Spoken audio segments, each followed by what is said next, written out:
नाम कपिल सिक्का, स्वागत है आपका स्टडी आई की एजुकेशन प्लेटफॉर्म में। आज जुडिशरी की सीरीज में हम देखेंगे नो एवरीथिंग अबाउट आफ्सपा एवं arm forces special powers act. तो देखेंगे क्यों ये इतना ड्रैकोनियन लॉ कहा जाता है और क्यों आर्मी ये कहती है कि ऐसे लॉज नेशनल सिक्योरिटी के लिए बहुत नेसेसरी है। अभी हाल ही में आपने एक न्यूज देखा होगा कि entire Nagaland declare disturbed area for 6 more months। तो इस तरह से नागालैंड में पिछले काफी लंबे समय से आफ्सपा जो है वो चलता आ रहा है।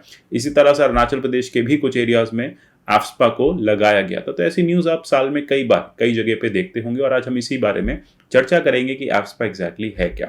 अगर आप स्टेट जुडिशरी एग्जाम्स की प्रिपरेशन कर रहे हैं तो इसके कोर्सेज आप हमारे यहाँ से परचेज कर सकते हैं। कोर्सेज नीचे डिस्क्रिप्शन बॉक्स में दिए लिंक के द्वारा परचेज किए जा सकते हैं। स्टडी IQ पे विभिन्न माध्यमों से हमसे जुड़ सकते हैं। मेरी जितनी भी वीडियोज आती हैं इन सबके PDF मेरे टेलीग्राम चैनल @कपिल लाइव से डाउनलोड कर सकते हैं। आप मुझे @कपिल सिक्का ट्विटर हैंडल पे भी फॉलो कर सकते हैं। आफ्सपा जानने से पहले थोड़ा सा प्री इंडिपेंडेंस एरा को भी देखेंगे।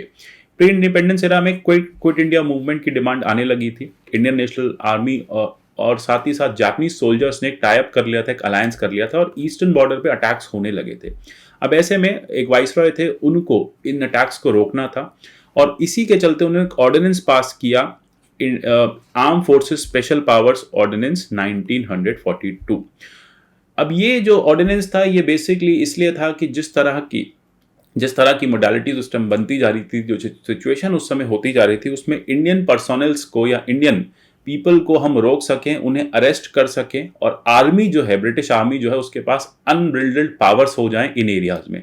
वो किसी पे भी अटैक कर सके, किसी को भी किल कर सके, किसी को भी अरेस्ट कर सके और कोर्ट ऑफ लॉ जो है इन चीजों से दूर रहे। तो यानी इस तरह के डिटेंशंस जो है, प्रिवेंटिव डिटेंशंस के लिए आफ्सपा को उस समय लाया गया था। वो समय एक ऑर्डिनेंस के रूप में था।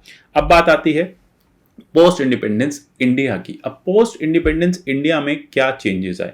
हमने देखा नागालैंड में जो क्राइसिस है वो 1947-48 से ही बॉयल होने लगी थी। नागालैंड ने इंडिया को ज्वाइन करने से मना कर दिया था। 1954-55 आते आते तो नागालैंड ने अपनी गवर्नमेंट को डिक्लेयर कर दिया था और ये कहा था कि नागालैंड एक इंडिपेंडेंट नेशन है।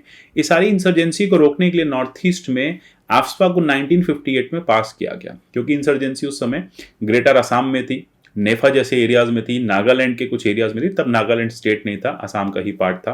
तो इन सब एरियाज में जितनी भी इंसर्जेंसीज थी, गवर्नमेंट को कंट्रोल करनी थी। इसके लिए गवर्नमेंट आफ्सपा जैसे लॉज लेके आया। 1970 में इसको मणिपुर में लगाया गया। 1970 से 1997 तक त्रिपुरा में अलग अलग पार्ट्स में, और 97 में कंप्लीट त्रिपुरा में इसे लगाया गया।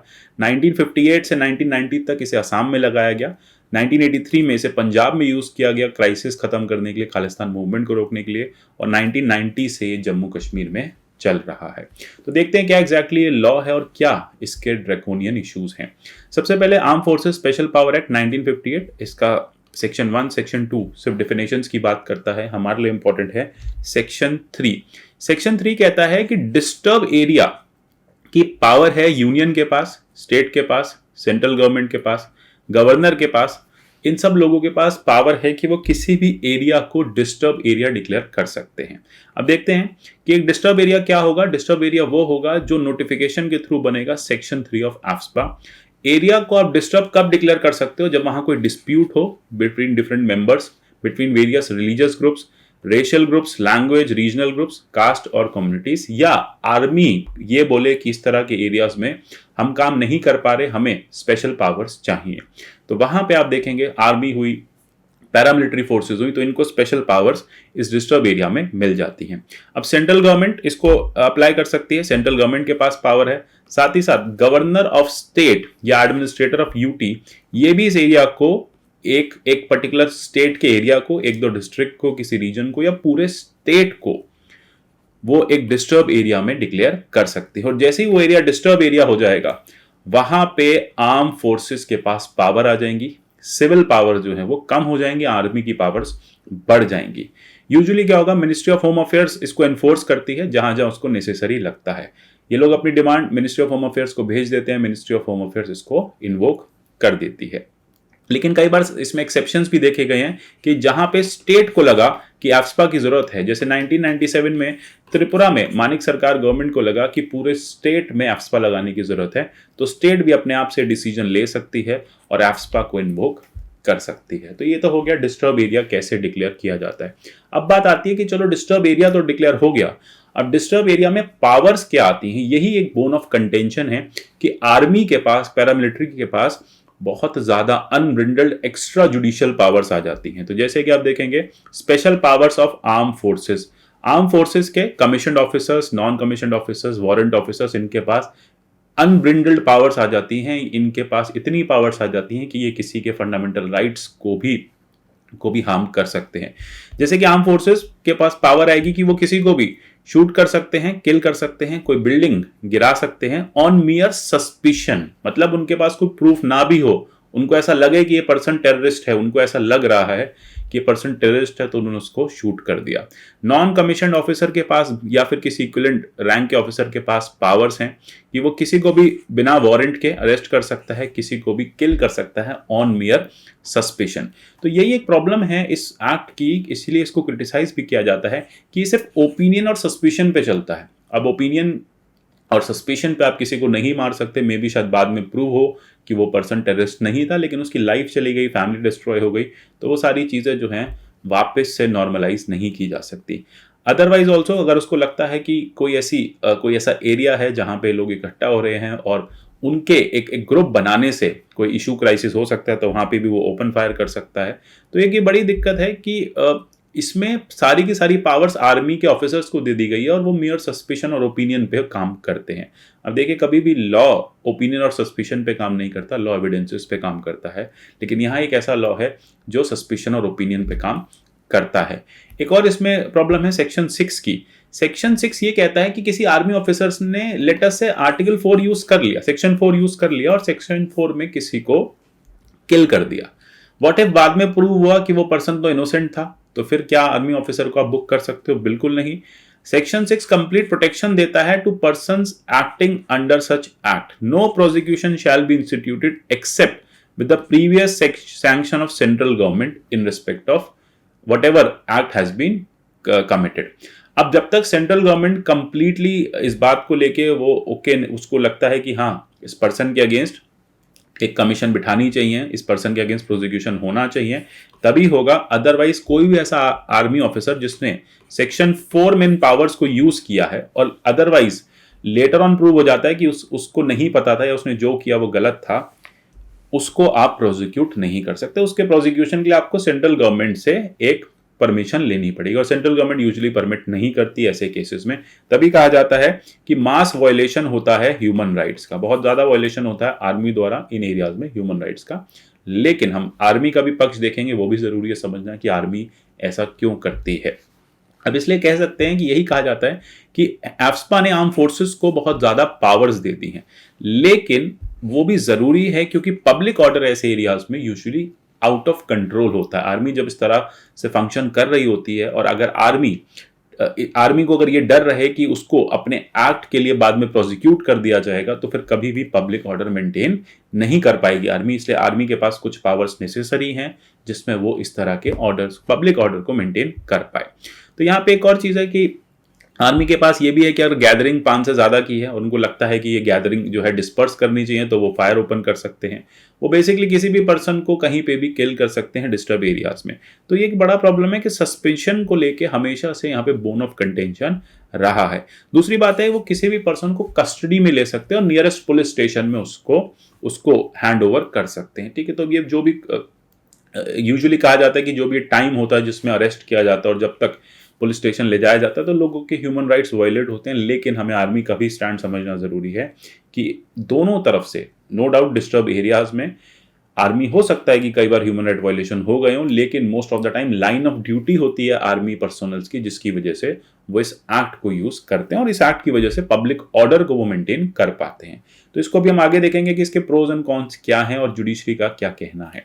साथ ही साथ देखेंगे कि कौन कौन से स्टेट्स में अभी भी ये एफ्स्पा लगा हुआ है। नॉर्थ ईस्ट यूजुअली आप देखेंगे पूरा एफ्स्पा, अभी भी काफी एरियाज एफ्स्पा के अंडर है। असम, नागालैंड, मणिपुर के कुछ एरियाज यानी एक्सक्लूड कर दें इम्फाल को, एफ्स्पा में है।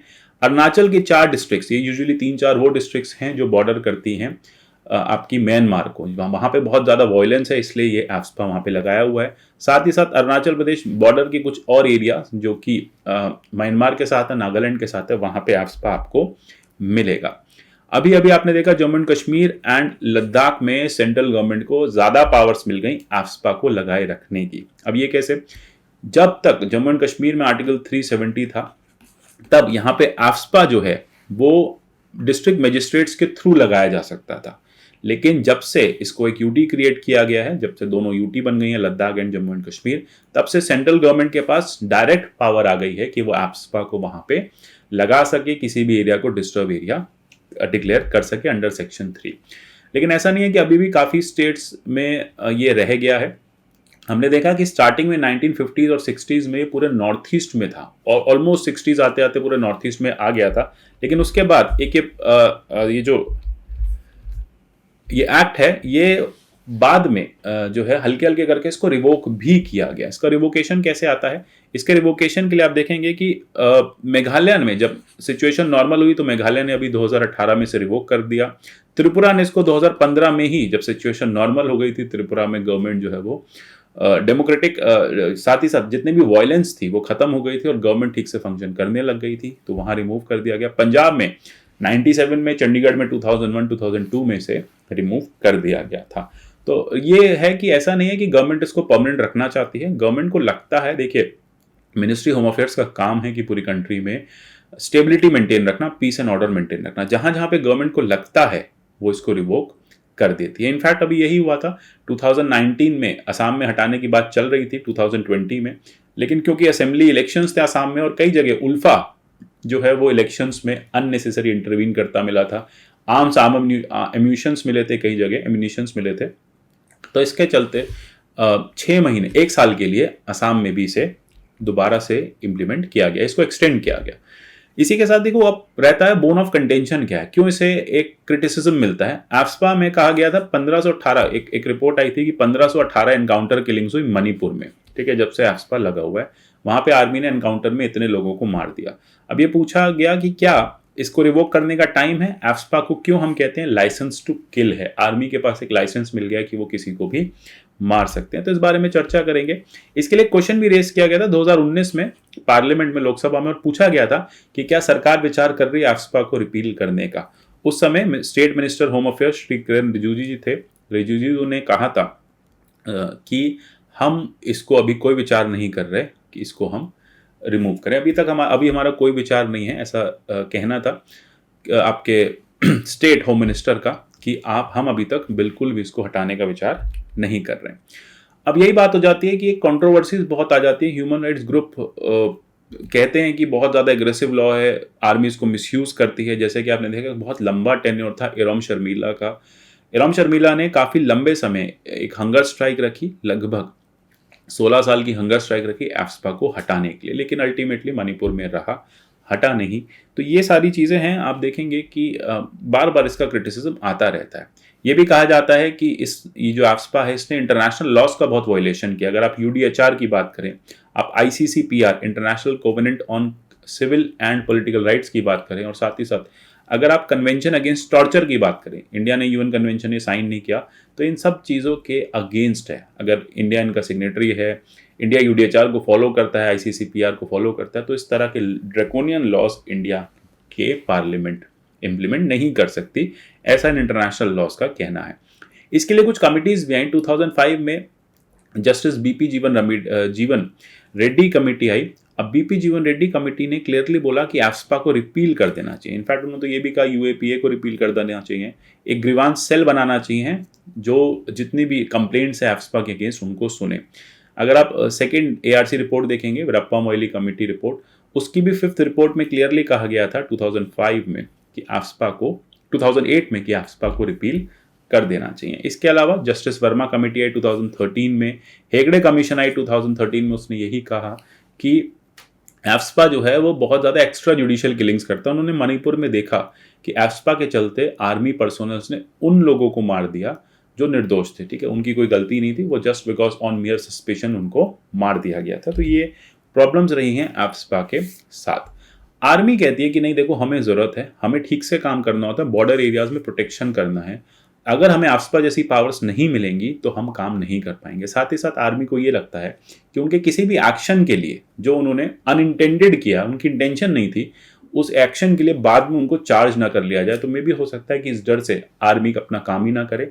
अभी क्या है कि आफ्सपा है तो आर्मी थोड़ा सा फ्रीली काम कर पाती है कि उसको ये डर नहीं है कि बाद में उसको किसी अनइंटेंडेड कॉन्सिक्वेंसेस के लिए चार्ज कर लिया जाएगा। तो यहाँ पे मोरल और इंटीग्रिटी की भी बात है कि आर्मी पर्सोनल्स का मोरल बहुत डाउन हो जाएगा अगर उन्हें बार बार कन्विक्ट कर लिया जाएगा अपनी ड्यूटी, लाइन ऑफ ड्यूटी को करने के लिए। अब बात यही आती है कि क्या वे फॉरवर्ड है। कुछ वे फॉरवर्ड हम देख रहे हैं। बिल्कुल हम कुछ इलेबरेट रूल्स बना सकते हैं, प्रॉपर इन्वेस्टिगेशंस बना सकते हैं, हम एक ग्रीवांस रिड्रेसल कमिटी बना सकते हैं। अगर कोई आर्मी पर्सोनल इसको मिसयूज करता पाया जाता है तो उसके लिए स्ट्रिक्ट एक्शन ले सकते हैं।